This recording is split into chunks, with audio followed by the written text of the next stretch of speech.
네, 함께 보실 말씀은 구약성경 민수기 21장 4절에서 9절까지의 말씀입니다. 우리 한 목소리로 합독하도록 하겠습니다. 시작.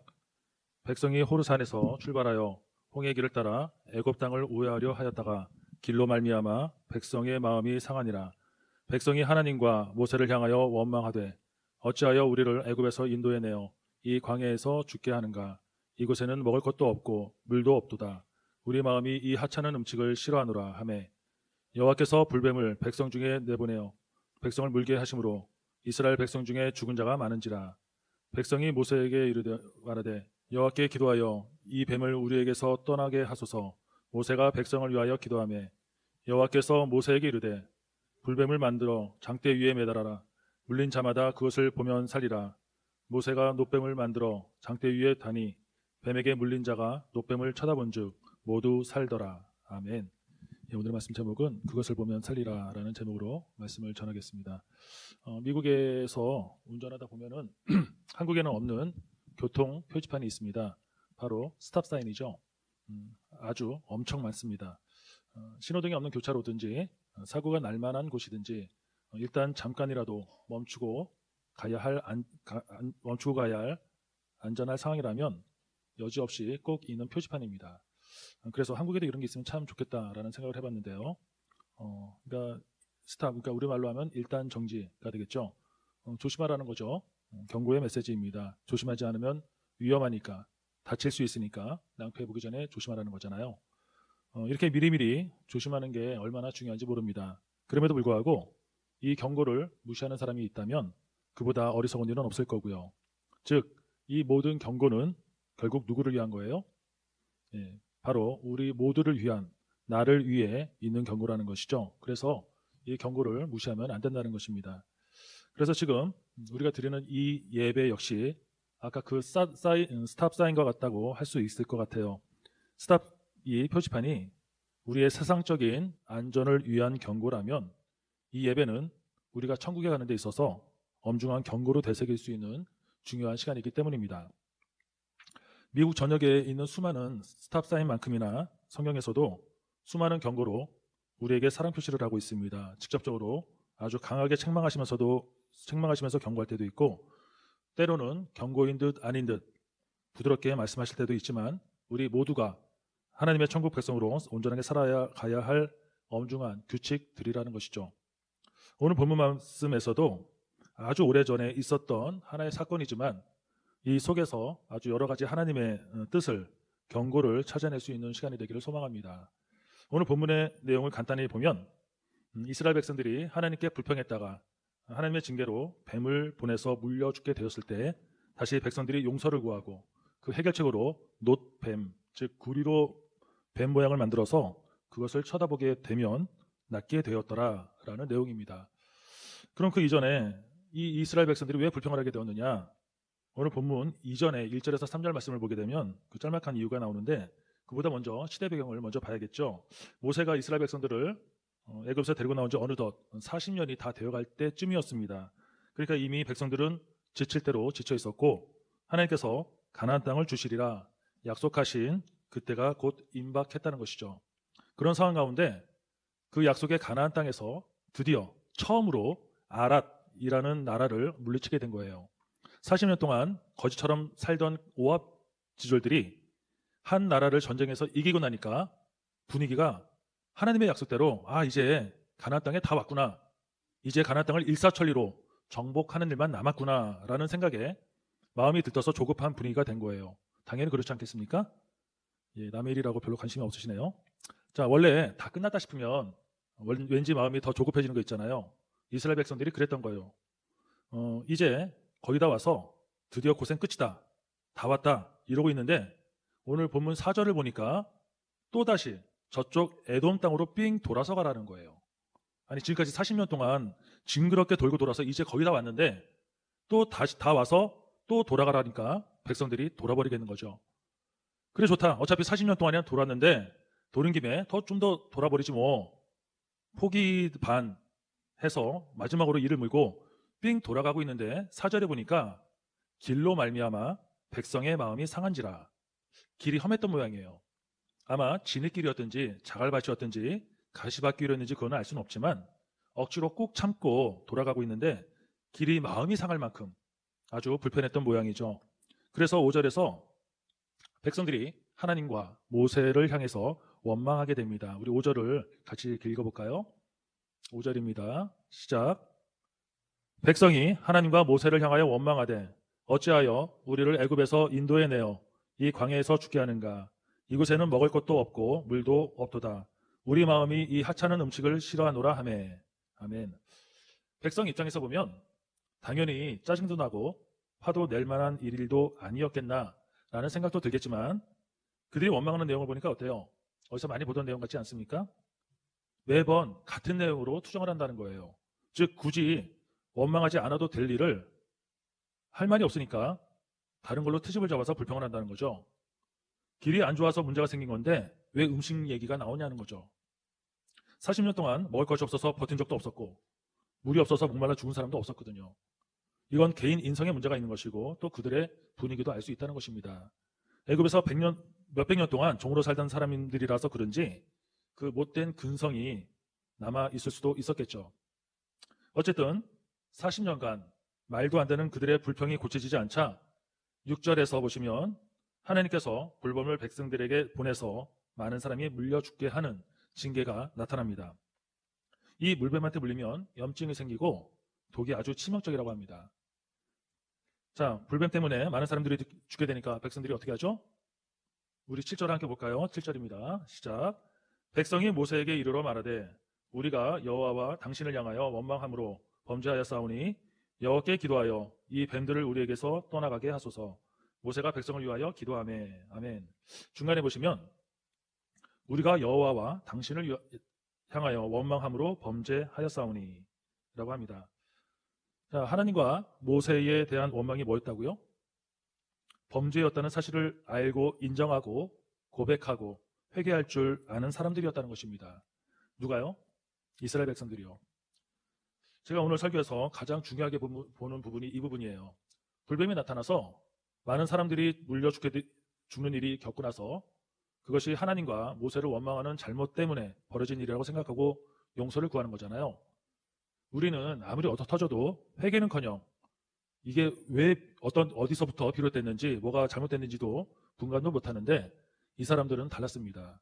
신기한 게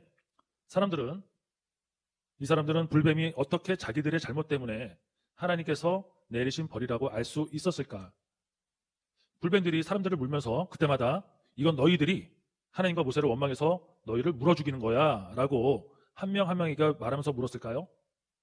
과연 백성들은 하나님께서 하신 일이라고 어떻게 알았을까? 만약에 우리 같았으면 그게 하나님과 무슨 상관이야? 그냥 우연의 일치지. 매사의 모든 일에 그렇게 샤머니즘적으로 갖다 붙이지 마라 라고 하지 않았을까요? 그 당시에 이스라엘 백성 중에서도 분명히 그런 사람들이 있었을 거예요. 뱀들이 나타난 건 이 지역에 원래 뱀이 많은 동네라서 물려 죽은 것 뿐이라고. 그래서 모든 사람들이 그냥 우연의 일치다 라고 그냥 넘어갔더라면 그들이 반성하고 뉘우치는 일이 일어났을까요? 그래서 모세를 통해 하나님께 기도하고 하나님의 용서로 살아날 수 있었을까 하는 것입니다.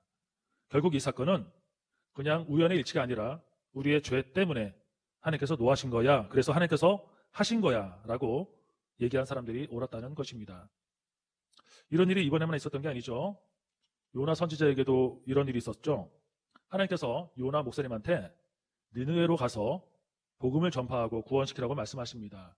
그런데 요나 목사님이 그게 너무너무 싫었던 거예요. 왜냐하면 니느웨가 싫었기 때문입니다.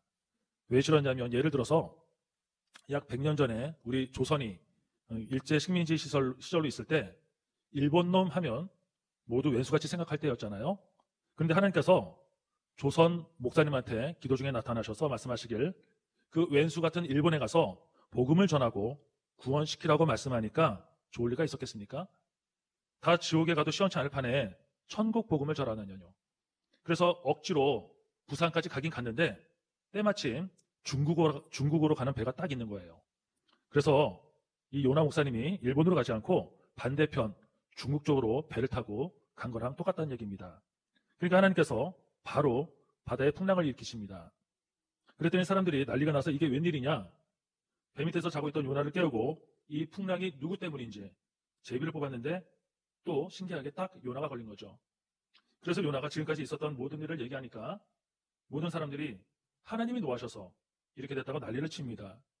여기서도 보면 이 사람들이 이 풍랑이 우연의 일치라고 보지 않고 요나에 대한 하나님의 징계라고 생각을 했다는 것이죠.